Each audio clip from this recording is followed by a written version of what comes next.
Hi there, Rabbi. And for those of you who are following our channel, you may have noticed that last week's video got slightly more than usual views and comments from our listening audience. Why do you think that is?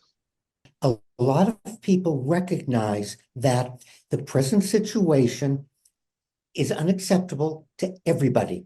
We need to come up with a solution that provides for a Palestine, a safe Israel, with neither side wanting to destroy or attack each other and get away from the politics. The negative comments that we're getting, I think, bear resemblance to one another in one significant way. Everybody is saying we're wrong about what will achieve peace. Whereas I think what people have to keep in mind is if they want peace in the Middle East or anywhere for that matter, they sometimes have to accept that it's not going to be the kind of peace that they want. There's suggestions about, well, if we just got rid of all these people, or we got rid of all those people, or we made this illegal, or if we all did what I say, then there'd be peace. And that's not how peace works. I'm spot on, Joe.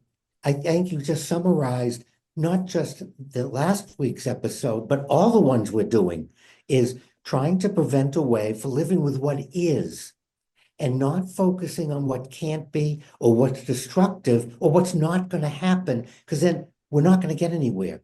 Now, one important point should be made right away. There is little sign of any deep-rooted emotional hostility between Islam and Judaism. The passages in the Quran that talk about the people of the book, and then the subsequent passages that say, oh, but if they attack you or do harm to you, you can, but that's about self-defense. It's not about antagonizing. It's not about going after, because I would offer you the golden age of Jewish culture in Spain when Spain was ruled by Islam. It lasted 800 years, from 711 to 1492. And Jews and Muslims cooperated, created algebra, astronomy, mathematics, and also in science and in medicine. Some of the things that they discovered we're still using. The history of mutual existence, toleration, and cooperation that shared between Jews and Muslims today is the result of politics of 1890, the end of the First World War, and the British and the French were paramount in doing this, but it was the European idea of colonialism and totally ignoring Arab nationalism, any form of Jewish nationalism. And so that's our background, Joe. Two religions coexisted. Now we have to, as I mentioned earlier, the reality. Israel's going to be here, and we need a free, independent Palestine that can have free trade. And we have to turn to Israel's politics. Turning what would be Palestine into Swiss cheese by allowing all those settlements is wrong. So for those of you out there that made comments, you're spot on.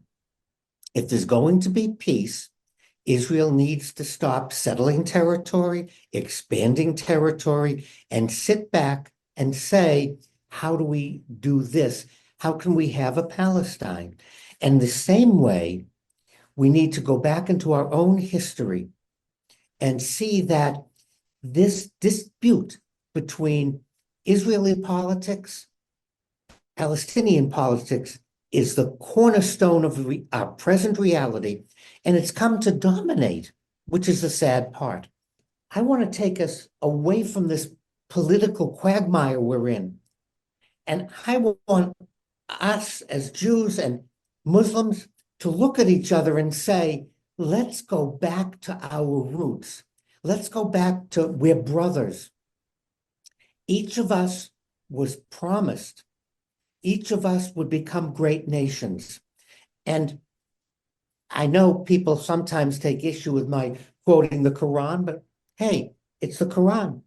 Because the Quran instructs Muhammad and his followers to say, we believe in God and what has been revealed to us and what was revealed to Abraham, Ishmael, Isaac, Jacob, and the tribes, and the books given to Moses, Jesus, and the prophets. For from their Lord we make no distinction between one another among them, and to God we do bow our will.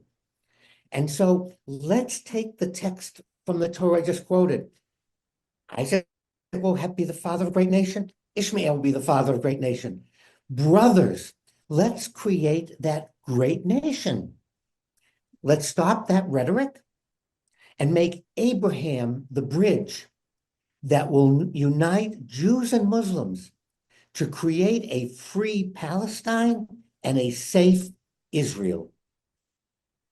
Well, thank you, Rabbi. From your lips to whatever God you happen to prefer's ears, I hope the message penetrates. Peace and blessings be upon you.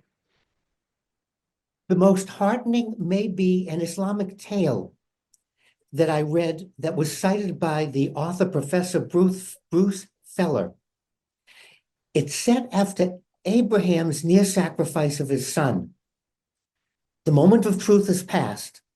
The father's hand is stayed. The boy lies stunned on the altar. God gazes down with pride and compassion on the son and promises to grant his any prayer. And this is the tale. The boy says, "O Lord, I pray this.